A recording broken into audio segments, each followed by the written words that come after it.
بسم الله الرحمن الرحيم الحمد لله رب العالمين والصلاة والسلام على سيدنا محمد صلى الله عليه وسلم maanta ay taariikhdu tahay 14ka bisha May 2025 runtii aad baan ugu faraxsanahay inaan ka soo qayb galo bandhigan tiknoolajiyada ee jaamacadda City Court kulliyadda sayniska oo ardayda ay ku soo bandhigtay projectyo aad u fara badan oo maartay robot muxuu ahaa baabuur systemkiisa u dhameystiran yihiin nidaam muxuu ahaa solar system nidaam maartay xoolaha maartay xerada xoolaha sida loo waardiyeeyo maartay oo waardiyay meesha qof waardiyeyn lahaa alarm system waardiyeynaya nidaamka waraabka maartay solar maartay aqli badan oo u jeesanaya qoraxda marba dhinac ay ka xigta u jeesanaya runtii waa hal abuur aad iyo aad u fiican waa ku mahadinaya waa uga mahad celinaya ardayda jaamacadda maamulka jaamacadda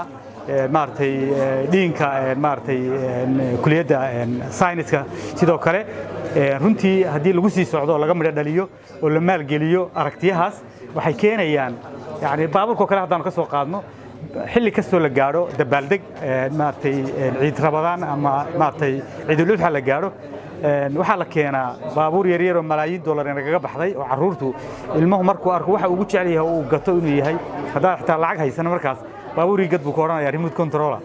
hadii waxa weey waa shaqo dadku shaqay bay wada heli lahaayeen alaab qaalina maaha in la soo saaro marka waxa filayaa lacag badan baa inoo baaqanaysa dhalinyarada badan shaqo inoo heli lahayd tiknoolajiyada maxaa wax kala laga sii baran lahaa oo la sameeyo arrinta halabar aad u fiican weeyeen arrinta solarka runtii solarka marka la saaro